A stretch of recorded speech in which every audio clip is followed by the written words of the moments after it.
But these things happen, right? These things happen. Heck, Uh, nice. it's always fun when you come in mid sentence. So good morning, everybody. Brian Armitage here with the Food Leadership Group with my special guest Joseph Leno, compliance and senior food safety consultant with Comprehensive Food Safety. How you doing? Good morning, Brian. How are you? It's slight technical glitch, guys. Uh, I put the meeting to go live at 8 p.m. and I went to click on the thing to start the thing, and it wouldn't start. So hopefully everything's working out okay. So I need to send a quick note to Renee too to let him know that we're on the new link. You have to, in StreamYard, which is what this platform is on, you have to set up a meeting, and then there's a link to the meeting. And so other people who signed up for the meeting may be on the wrong link. So Right. Best laid plans. Oh well, things happen. We'll figure it out. Anyway, so you may be watching this recorded. You may not. That's okay. That's okay, right? So part of what Joe and I have learned in our careers is you got to go with the flow, right? You got to go with the flow sometimes, and that's okay. Improvise. And so it's still going to be the same topic. Hey, all right, Nate's here. Good, Nate, you're saving the day. Had to resend the link, and so I'm sure Renee is all over this. Renee's probably on the other live stream going, where are these guys? What's going on? Pulling hair out of his head. What a bad boss I have. Don, good morning. Good to see you. So if you're new, and if you're fortunate enough to figure out my screw ups and you're here with us, this is the Food Safety Chat, and we do this every Friday at 8 a.m. Mountain, 10 a.m. Eastern, and I bring on a special guest who is knowledgeable to an amazing degree, probably the most amazing authority in the world on a particular subject. Joe loves it when I do this to him. And we're going to be talking about today maintenance, preventive maintenance, your maintenance programs, all these things that are within your plant that are so important. And before we dive into it too much, because I always want to do this too, right? Because I kind of feel a little off kilter today, and you got to kind of go with it. We got to have our simultaneous drink first, right? So everybody. Ta-da. Oh, look is that a new mug you got there? It's the mug of the week. Very nice. Danny, hello from UK. Nice to see you. So as I mentioned, right, so preventive maintenance, something I think, Joe, in the plants and in your experience in auditing and mine, running quality, it's something that is kind of overlooked, right? Because a lot of times too, if you're the maintenance manager, you're happy that way, right? You got your shop in the back of the plant, and you do your thing, and you have your side entrance out the back, and it's all good, right? And you kind of feel like you're not part of the team. But if you're in charge of food safety and quality assurance for companies, it's something you don't want to overlook. I see Renee's down here on the bottom. So interesting.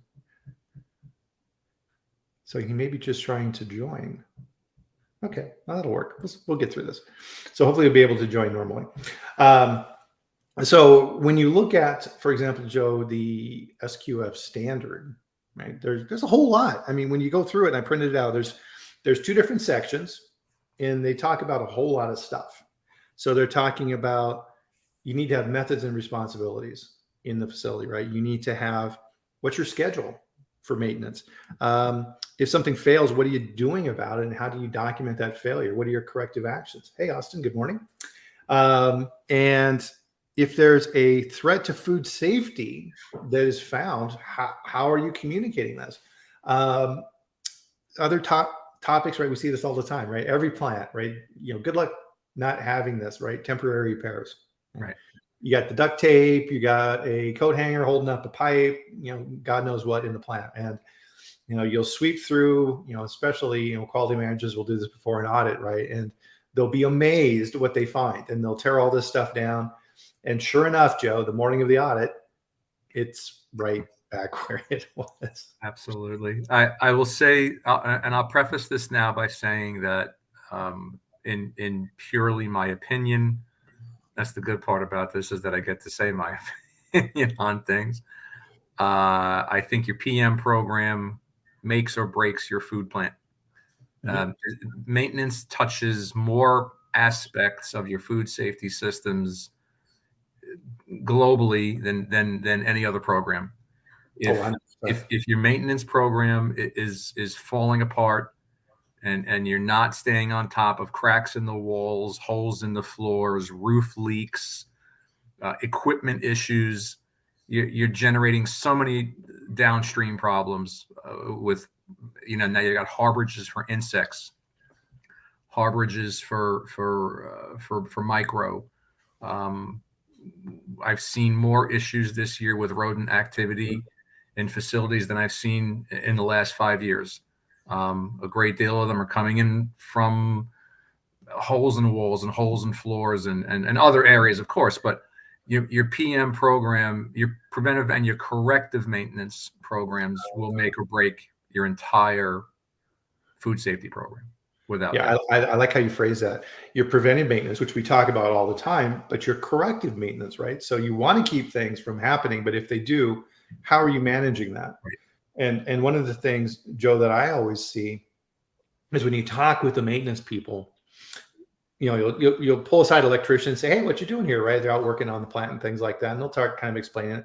And it seems like every time during the conversation this will come up. It's like, well, Brian, yeah, I get all this food safety stuff, but I'm just an electrician, right? I'm just here to work on the wiring.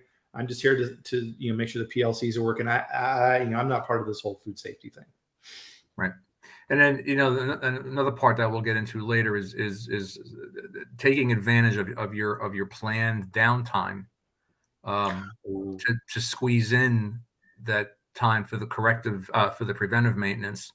And I had a job years back where I learned about this finally, is if you're down for you're down all day Saturday and all day Sunday, that's 48 hours. If you have 8 mechanics, that's 48 hours times 8 mechanics times 8-hour shifts. You have 48, about 3,000 hours in that weekend, man hours in that weekend to get stuff done. If this PM takes 12 hours, this one takes 2 hours. Fill in every minute of that available downtime with preventive maintenance. Right.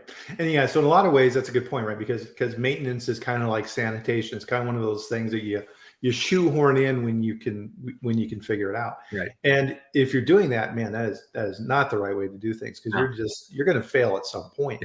Yeah. It reminds me of, in my past, we had an issue in one of our plants, and my boss, I was explaining to him what was going on, and he was kind of talking out loud to himself. And he's like, why did this happen now, right? This is our busy season. This is when we make the most product. This is when we need to sell the most stuff, blah, blah, blah. Thinking about it like, a CEO would. And I turned to him and I said, of course it happens now. And he kind of looked at me and I said, think about this. When are we the busiest? That's when things get missed. Right. People are stressed. People are working overtime. People are just hoping they can get through this busy period. That's when things break down. That's when things don't get cleaned. And he's like, and you can see the light bulb go off. Absolutely. And again, we're just kind of prefacing the agenda, but the food safety training your maintenance team receives, they can't just say, well, we're just maintenance, right? But you touch everything in that plant.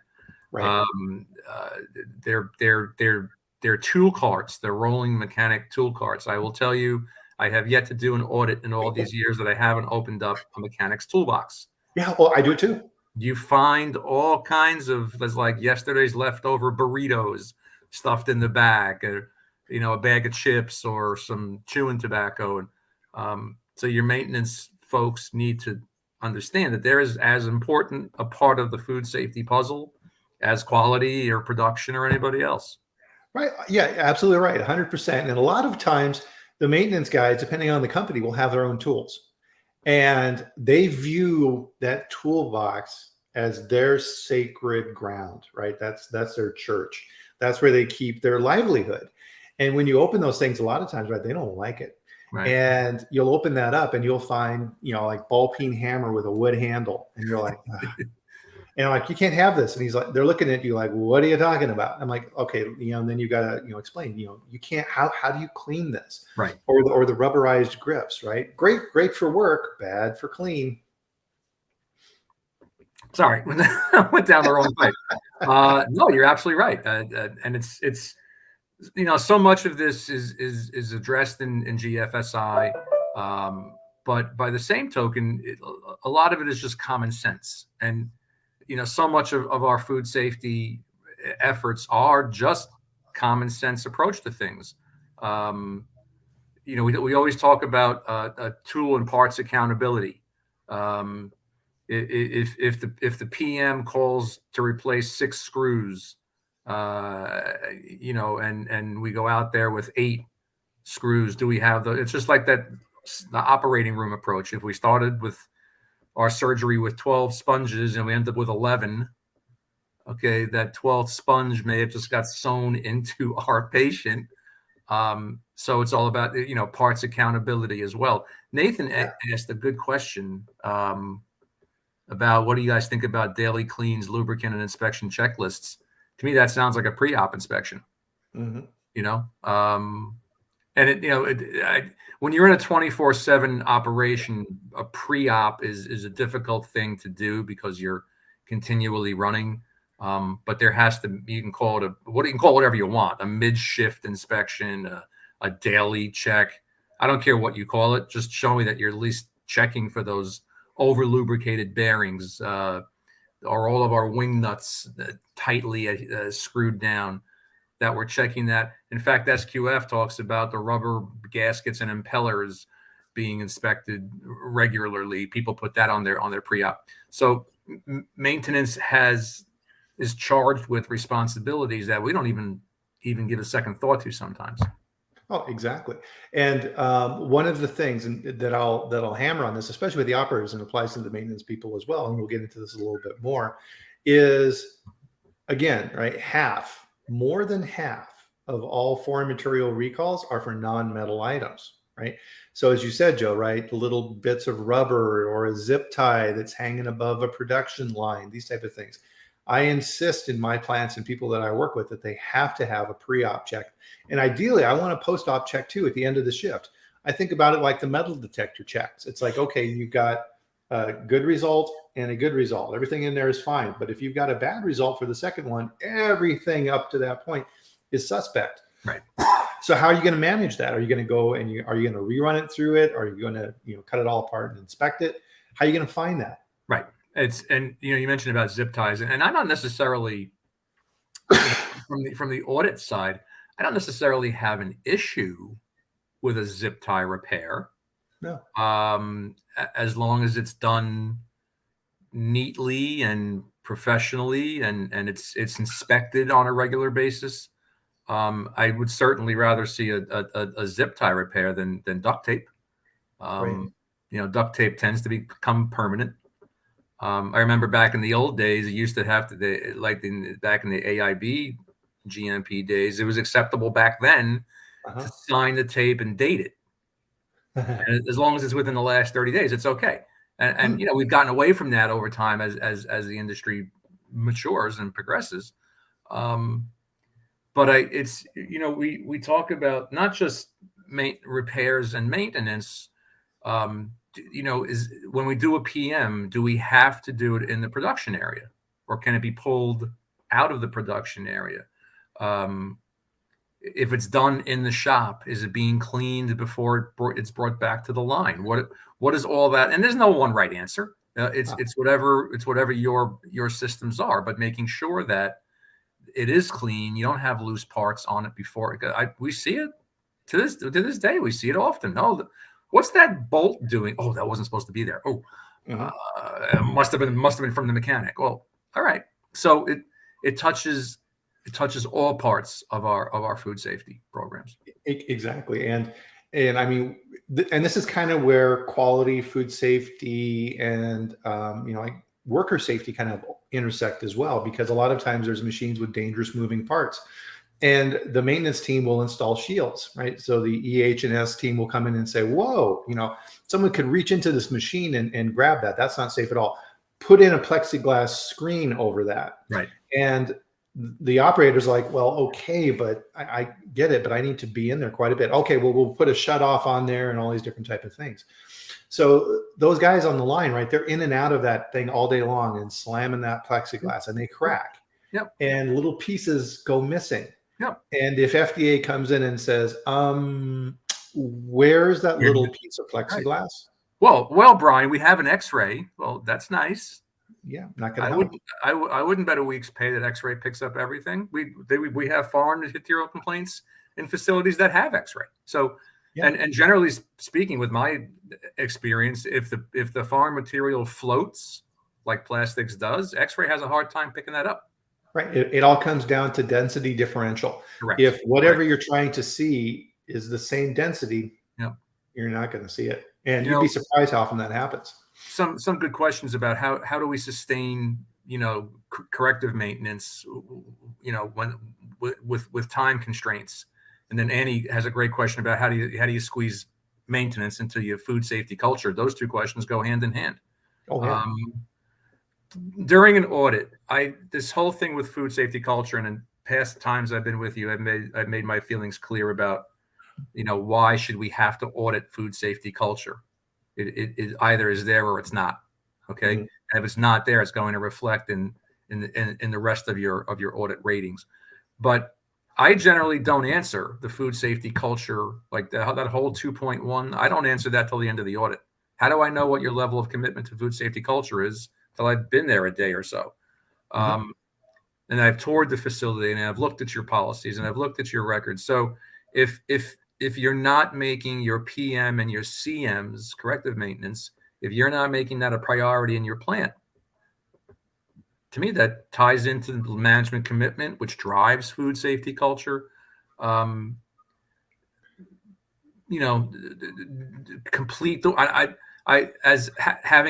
Having been a plant manager, and I'll tell you, God bless the plant managers on the call, because I'd rather just stomp on germs any day of the week than deal with than be a plant manager. But the plant manager has the decision: do I run this machine crippled to get product out the door, or do I put it out of service and fix it so that we don't have potential? And it's a tough call. It's a tough decision to make. But that ties into, corrective maintenance and preventive maintenance. It's that old, either pay me now or you're going to pay me later. A hydraulic fluid change as scheduled. My wife's got a truck with 125,000 miles on it because we change the fluids when we're supposed to. I don't wait for it to, gee, it sounds weird, let me take it in for service. Yeah. Pay me now or you pay me later. That check engine light, that's just a suggestion. It's not flashing red. Don't worry about it. Yeah, I looked under the hood. The engine's there, so I'm okay. One of the things, and I think definitely right, this is when I'm auditing or visiting facilities or things of this nature, I always go to the maintenance shop. And if I go in the maintenance shop and it's pristine and there's no metal shavings on the floor, and there's pegboards where all of the tools are on, and everybody has workstations and it's labeled, and you go in the maintenance manager's office and it's clean and organized, right? It looks like any other office in the building. I'm like, okay, good start. Yep. Good start, right? Yep. You go in the maintenance shop and there's crap everywhere and there's tubes of stuff and you don't know what it is, right? And you find a couple of guys out back smoking some cigarettes on break, and right? That's the base of your plant, of what's going on in there, right? You start really digging on that. And I think auditors a lot of times don't spend enough time, right? They'll look at this section, they'll look at 11.2 and they'll read through it and say, okay, let's, do you have a system? Yeah, we have a system. Okay, great. Right. But what I want to know is, okay, how are you managing these things? And part of this, right, is it's kind of like quality management systems and software. Do you have to have it? No, you don't. You have to have a system, right? You can do everything manually. If you're a small plant and you have a giant whiteboard out in the facility that shows all of the PM that you're doing on a weekly and monthly basis, and then here's how we do whatever. Awesome, right? Show me how you do that. If they have a more sophisticated system, I want to see, all right, how do you put in a ticket? what's your completion rate? Right. How are you tracking cost associated with these things? Because I mean, to your point, Joe, if you're a plant manager, that information coming out of that system is an absolute gold mine. You just touched on something about you walk into the maintenance shop and there's metal shavings. To anybody who's listening, I promise you, any auditor that is one of them. That's like a moth to a flame. The first thing I do before I do anything is I walk towards your drill press. Mm-hmm. Okay, and if I see those curly Q shavings from a drill press all over the floor, it's going to be a non-conformance. That stuff will, and I've demonstrated it. You step on it, it's now stuck to the sole of your shoe. Mm-hmm. And then you walk through the entire facility with metal shavings on your shoe. And then you get metal shaving complaint because you know it's going to wind up in the product. You know it. Yeah. So, to your point, a clean maintenance shop is a good indicator of how serious they're taking everything. Right, exactly. And I'll also talk with the guys on the floor and sit down with an operator on the line and say, hey, great. How do you guys, if you see something you don't like, how do you file a ticket? How do you let the maintenance guys know? Do you just go and yell at them and say, hey, knuckleheads, you need to fix this? Or is there an actual system and methodology that you go through? And if they say, oh, yeah, we can file a ticket and stuff like that, I'll be like, great, what's the last ticket you filed? And see what they say on that. And then I'm going to track that down and say, okay, how long has this thing been open? Because that's how the tape and the wires and God knows what on the machinery happens. Right. Because the operator lets the maintenance team know that there's a problem. Maintenance goes, we'll get to it later. And they're like, okay, fine, I'll fix it myself. Right. And then you end up with this hidden repair. Yep. And this is a reason why your maintenance team must go through the same food safety training that you put everybody else through. I know Austin, this is one of his big areas, is about training. Do we ensure that our maintenance team have some of them taken HACCP training? Are they all aware of allergen controls in our facility? What about parts and tools accountability? Are they going through that training? Are they going through lockout, tagout, which is a whole separate ball of wax? But our maintenance team has to, and in fact, we talk about food safety culture, management commitment. Your maintenance representatives must be on your HACCP team, your crisis management team, your recall team, your internal audit team. Not only do they get their buy-in, okay, but they see things differently, and we've talked about this in past sessions. They see things differently than the quality person will, or the production team leader will. So it's they can't just be mechanics. It can't. You can't allow that to happen. No, and you hit on something there that is 100% right. I insist always that on a food safety team in a plant, you must have somebody on that food safety team for maintenance. You have to. No question. No question. Those guys, to your point, those guys see things because they're crawling around. They're up in the ductwork. They're up on the roof. They're crawling under machines. They see the real thing of what's going on, right? They understand. Absolutely. And the more you involve them, the better off you're going to be. Let's see. So we had a comment here. I've gone through the same kind of incident once. The biscuit molder taken to a workshop, not cleaned, and again fixed back in its place. You could see the history card and then hold accountable. Right. So this again, right? That's a very good observation, right? Because I'm just here to fix the piece of machinery. I got to go to the line and I grab it and I bring it back to the shop and I pound on it and do whatever and bring it back to the line, right? SQF and the other GFSI standards are very specific around that. How do you do that process? You need to have procedures around that, right? You need to look at it from a standpoint of how do we handle this when we're down? And more importantly, how do we handle this when we're running? Because things break down when you're running. Right. So what do you do? Right. And I mean, and you can schedule things 4 p.m. to avoid that breakdown. But things break down even despite the best PM. things break down. So now your preventative becomes a corrective maintenance, and how do you adjust that on the fly? One of the things that I want to talk about also is contractors. A contractor comes into your facility, they must act with the same intent as a full-time mechanic would. So many places I've been at and associated with just go, oh, he's just an outside contractor, and walking through the facility with the hairnet kind of like this, and the beard covering about 4 hairs on their face. Smoking. What do you mean I can't smoke in here? Right. Blowing bubbles, chewing tobacco, spitting tobacco. Well, they're just a contractor. Oh, well, as long as they're just a contractor, then it's okay. Yeah, we'll let FDA know when the recall happens. Yeah, no worries. Yeah, they'll totally understand. The thorn in our side, and he said. Right, because I mean, in reality, how does this work? Right, I mean, a lot of food operations are in small rural areas. Right, it's a great place to have plants in those situations. And if you need some work done, right, you're looking through the phone book and you're hiring, Bill's electrical shop from down the road, right? And they're just coming from working on the farmer's, cow field, right, and fixing his pump out there at the sewage plant. Who knows what the hell's going on, right? And those people are not getting into my plant. I have no idea. No idea, right? So one of the things that I did, and this is a good tip for everybody, is I would work with the procurement group or whoever in the maintenance department was actually hiring the contractors.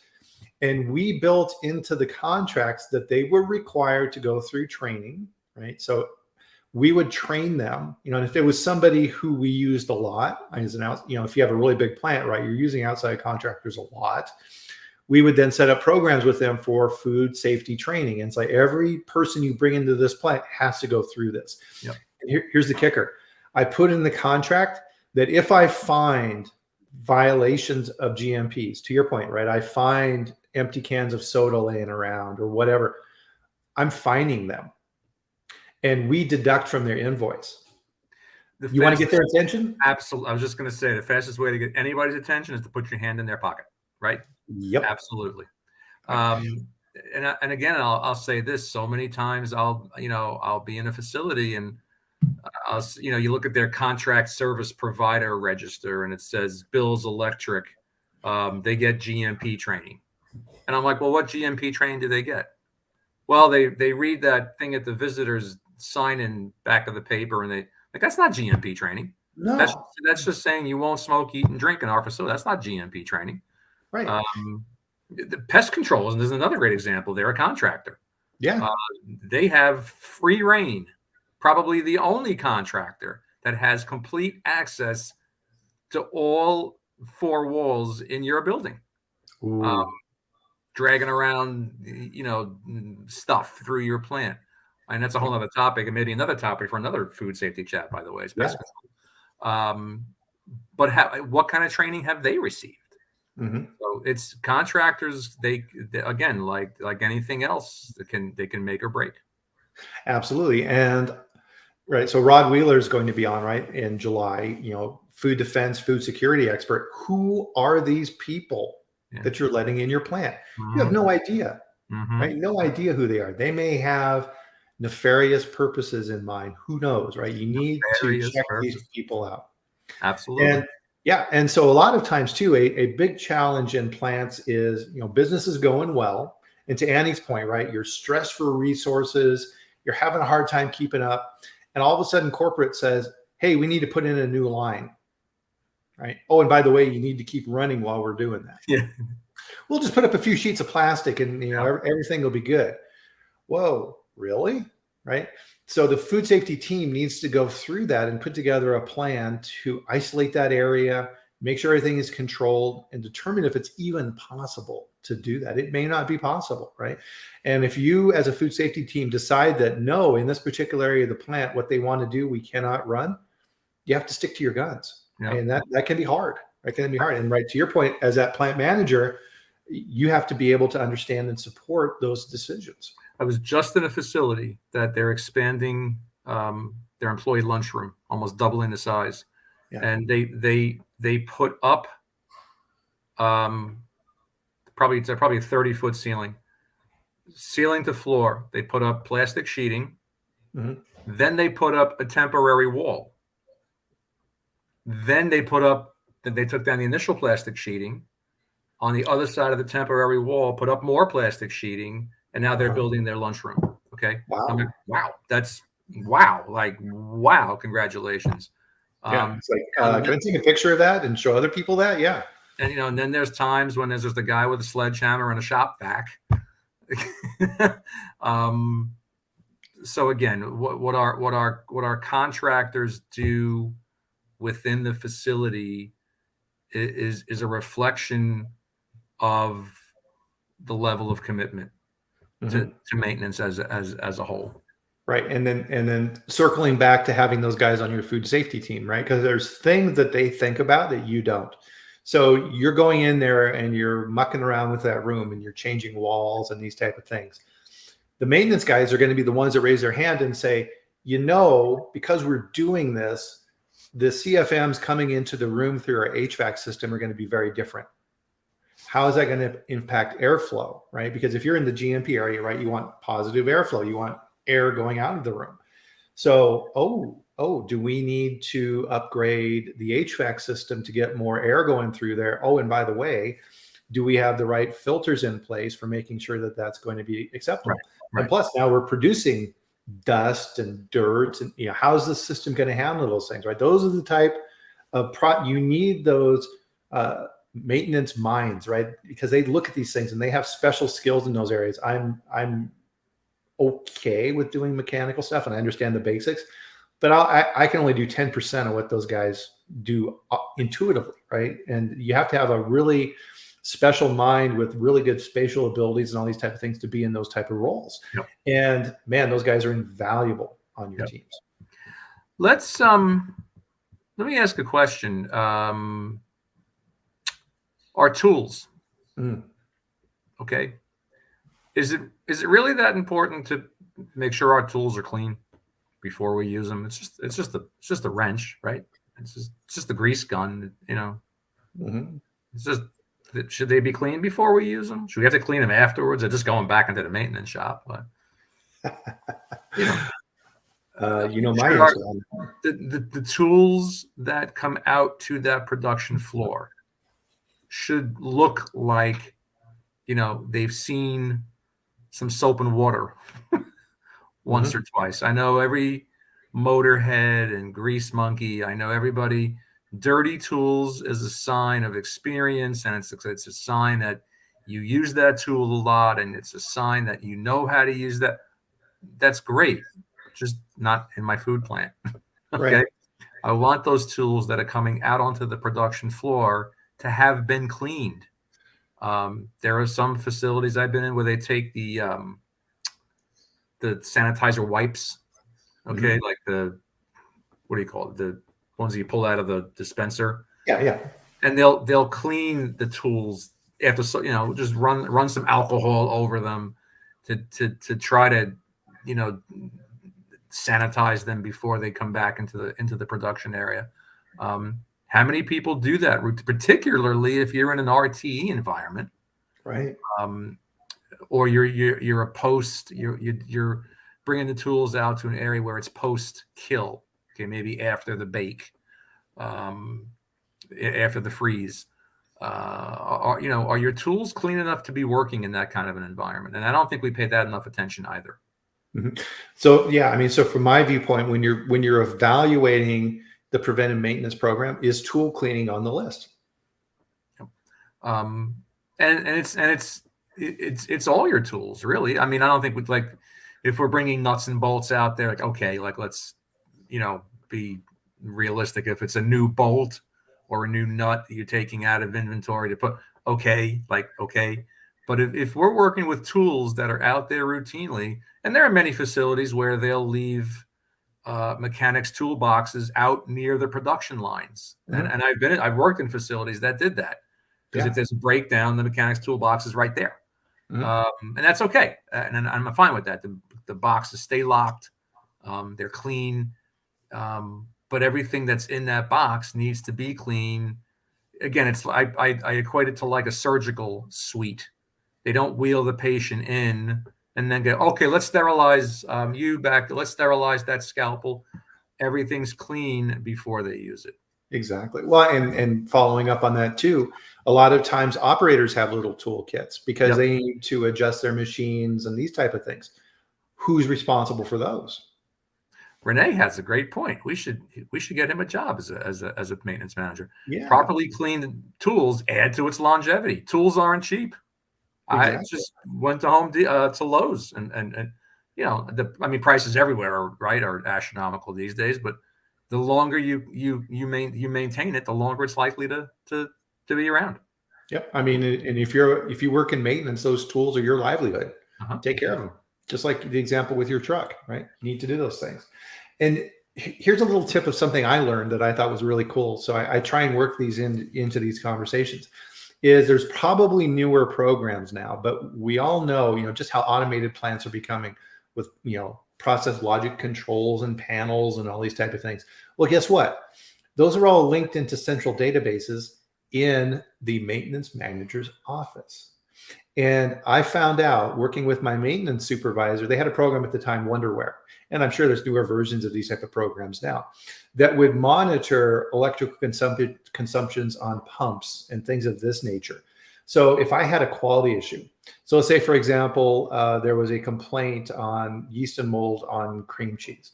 I would go back to the maintenance manager's office and we would go through the Wonderware to see if there was any variances in the amperage going to those motors. I could tell, right? You would see this little graph go along, right? It would go down and go back up. Oh, what happened at that point? Right. And then we could do an investigation based on that. It was an amazing tool. And it saved me so much time. And a lot of those software programs, and I just ran into one this week that I've never heard of before. But it's one of the ones where you'll put the frequencies in, it'll spit out the work order. It has a parts inventory and a reorder alerts. When those, and some of that software is, it's pretty expensive. So for smaller companies, it may not, be as feasible as it is for bigger companies to afford it. But I've seen lots of places, their PM program is on like Google Calendar. Mm-hmm. Like as an auditor, I don't care how you track it, just track it. Right. You want to write it on index cards and have them scotch taped to the walls. It's not for the audit scheme or the auditor to tell you how to do it, just as long as your efforts meet the objective of the code. But many places they'll use Outlook calendars, they'll use Outlook tasks to track. It's fine by me. Whatever floats your boat. Exactly. Right. I mean, this is a journey, right? You have to start somewhere. And with a lot of these preventive maintenance programs, now to your point, right? Yeah. Full blown fancy pant. Yeah. They're expensive, but there's versions online now that are free, right? Because if you have a software program like that, they want to get you hooked on it, right? So they're more than willing to have a basic version for you that you can start using for free and decide if you like it. And as your company grows, you're going to be adding in more features and things like this. And go out there and investigate those. Just do some Google searches on that and you'll find, I think I found just on a quick search for one of my clients, 10 really good looking free PM programs online that they could use. Mm-hmm. So you don't have to be fancy, but you got to do something, right? You have to track that. Right. And what's really cool, I'm sorry, go ahead. Okay. I was gonna say Mario, which by the way, hi Mario, I didn't see you sneak in earlier, raises a good point about hygiene design in the tools. Like a lot of socket wrenches will have ball bearings behind they're just the point for food building up into and bacteria growing. Now you're bringing that tool back out onto, are the tools that you're using on your high care side different or separate from the tools used on the low care side? Mm-hmm. Okay, you don't want to bring, if you've got that dividing wall between high care and low care areas, you should have separate tools. We wouldn't want to we wouldn't want to inadvertently cross contaminate from low care to high care by using the same tools. Well, and I like your analogy of, your production area is the operating room, right? And it needs to be managed that way. And everything that goes into there needs to be able to be cleaned and took care of. Going back to cleaning the parts, right? It's exactly the same as buttons on machines and things of this nature, right? FDA, when they go in and they do swabathons and look at process, that's they zone 1 and zone 2, right? That's what they're looking at. And if you think about it, tools are kind of a zone 2. Yeah, absolutely. They're indirect product contact, right? And it's funny. I have a client that just had a swabathon, and FDA did in fact swab tools. Oh, there you go. Funny you mention that. So I'm kind of curious on that now. So was that a for cause, or did they just show up and do a swabathon? Because I've heard that FDA is just gathering data now in a lot of cases. They just showed up. They've never had an issue. They've never had any recalls. They've never had any adverse thing in the news. They've been under the radar for a bunch of years, and FDA, four investigators, not even just one, 4 of them showed up. Oh yeah, I mean they have specialized teams now that do this. Yeah, who will come in and that's all they do. So part of this too, right? Danny's point, right, is that it's tough. It's tough finding good personnel, and we're all challenged by this, right? So we have to do more with less in a lot of ways, and so good PM programs can help you do that. Because one of the problems, and this is where PM programs become really valuable, is once you get enough data, you can start analyzing wear and usage and figure out what's the right interval to change out those bearings in that positive pump. How often should you be changing gaskets, right? Should I be putting in neoprene gaskets or just good old rubber gaskets or these type of things? And you can figure out, because this is crucially important for plants now, is spare parts, right? It's getting harder and harder to get spare parts. And if you have machinery that's coming from Germany and you need parts, you need to know how many you need to have on hand. And just saying, I think I need five of those heater head seals. Do you, right? Because I mean, it's amazing when you talk to the plant managers about how much money a medium to large size company has sitting in their part room, right? Millions of dollars sitting there. Yep, I agree. So it's all of this ties back into what is our senior management's position on the importance behind all of this. Okay. And you can't scroll now through your LinkedIn feed without somebody posting something about food safety culture.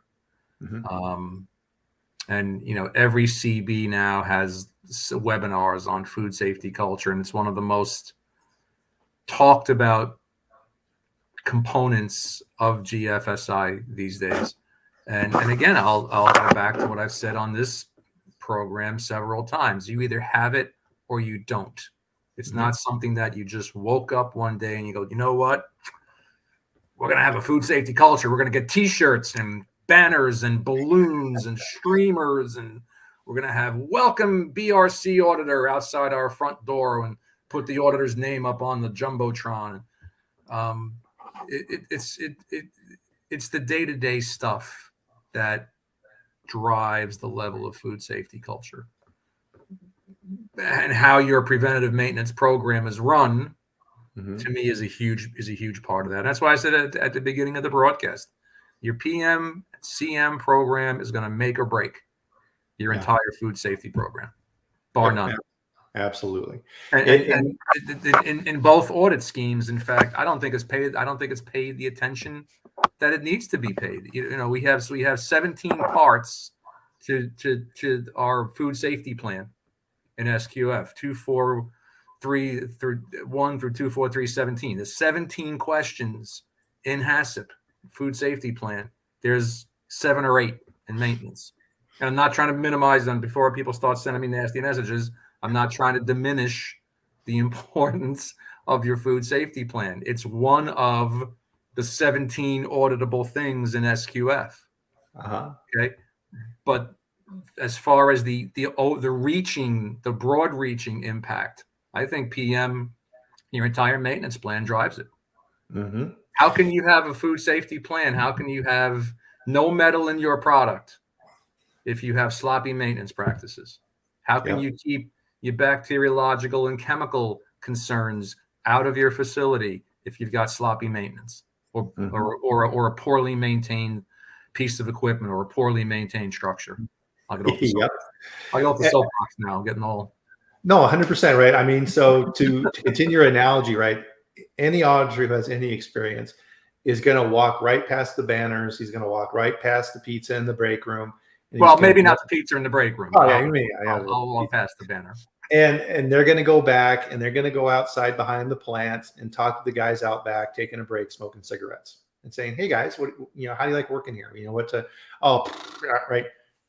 You get the real story, right? And you start putting together a picture of the plant, what the plant's really about. So the years when I was working in the plants, and I every time the auditor came in and started talking to the employees, I would hold my breath, because despite all the training and despite treating your staff well and treating them respectfully, there's always going to be that one person that maybe was just having a bad day and they're just cranky, and maybe they overslept and somebody cut them off, and maybe they ran over a possum on the way to work. They're just in a bad mood, and the auditor's going to say to that person, and that person's going to go, this place, we don't fix anything. We wait till it falls apart and we just take duct tape and bubble gum and we wrap it around it. So, yeah, I mean, there's always going to be that one person, but hopefully not, right? I mean, yeah. Well, what's funny, right, is that's one of the things, right, in any plant, right? It's kind of that 10-80-10 rule, is that, yeah, there's always going to be the troublemaker employees, right? And everybody knows who they are, right? And if the auditor just happens to draw that person, yeah, you just see the quality manager going, color just drains right out of their face. Exactly. So we're kind of getting low on time here, and Mari, let's see. So Serge had a question I didn't quite understand. So if you could please rephrase that would be great. One of the things that I did want to make sure that I mentioned from my notes here is that for your food safety team, right? And this is one of the reasons why maintenance is so important, is a lot of times if you're in a company of any size and you have a corporate office and you have an engineering group, right? And they're the group that's out there buying equipment. They're not thinking about you, right? They're thinking about, all right, where is this machine at? How expensive is it? Is it going to fit the footprint for our plant? What's the piece count? What's its rate? These type of things, right? They're looking at it as a asset on a piece of paper. The food safety team and the maintenance team needs to look at it before the blessing is given. You just can't let the engineering group jam that into the plant and say, here you go, right? We found this in a field for $20. It's now yours, right? You need to get involved with that and start asking questions that the engineering group isn't asking, right? It's like, great, how do I clean it? How do I get access to it? What is the machine made of, right? Does it meet the standards for our industry, right? If you're working in dairy, is it 3A? Is it PMO? These type of things that the engineering group isn't thinking of. Right. So I just wanted to bring that up as another really, really good reason to have a maintenance representative on your food safety team. And to that point, they're the ones that when they're doing the internal audits or their pre-op, whatever it is, we talk about the importance of food-based lubricants, and that your pre-ops should always be looking for, there's always a thinking that if a little bit of grease works good, a lot's going to work better. Okay, and we're gonna fill that grease nipple. We're just gonna fill it all the way up, so I don't have to come back and do it tomorrow. And we're just gonna pump it in and pump it in and pump it in. And then what happens? It leaks out of the bearing.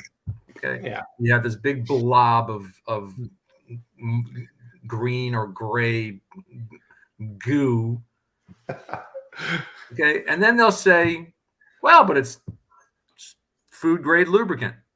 And I had this happen once to me, and I was having my own cranky moment, and I took gerb of lubricant off the bearing. And I said, it's food grade. Eat it. I'm sticking my finger. Eat it. Come on. Take it off my finger, put it on your finger, and lick it, and tell me, does it taste good? I said, so just because it's food grade doesn't mean. Remember that to be food grade, what does it have to be? It has to be approved for incidental contact. Okay, not I over lubricated the bearing to the point where it's got to leak out of somewhere. It's approved for incidental contact. Okay, now during an audit, an auditor should make note of that if they see that above a product zone. Yeah. Okay. Most, if not all, the ones that I'm familiar with, and maybe somebody might know differently, but all the food grade lubes I'm familiar with are mineral oil based. Okay. So it is in fact an edible oil, but now it's edible oil mixed with the dirt from inside the bearing, the dust in the air. So, should it just because it's food grade doesn't mean it's okay to let it bubble over everywhere. All right. No, it's a good point. It's a really good point, right? And a lot of times too in food plants, food grade lubricants are expensive, right? They cost more than Sure. standard lubricants.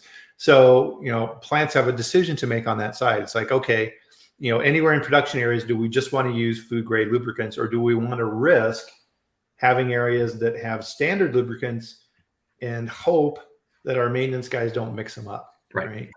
When the auditor is in that toolkit, and going through what the maintenance guy has, that's one of the things they're looking for. Yep. Is non-food grade lubricants. And if it's there, how are you going to explain that? And in fact, we all know that they should be stored in separate cabinets.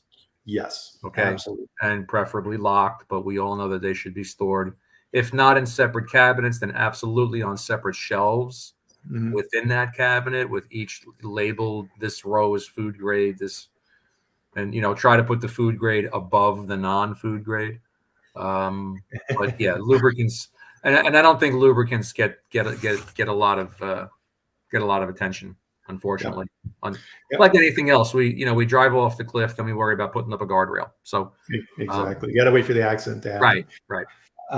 So let's kind of bring this back up to the 30,000 foot, because time is running out already. So part of this, right, is as we're thinking about this and talking about it, right, we have our quality management system in the plant, and we're doing all these things as food safety professionals to manage the system of these type of things. And we have this subset of maintenance activities. And a lot of times it doesn't get the attention it deserves. But when you think about it, Joe, I mean, really your entire PM program and all these type of things is its own universe. It's kind of its own quality management system, but for maintenance, right? Where you have processes, and you have work instructions, and you have reports, and you have progress information, and you have efficiencies, and you have internal audits, right? The maintenance manager should be going around and making sure that his guys are doing what they said they do, right? So that's internal audit, right? All of these type of things. If you've got a really good maintenance manager, he's thinking in those terms, right? Absolutely. That person is managing their world exactly like you're managing yours.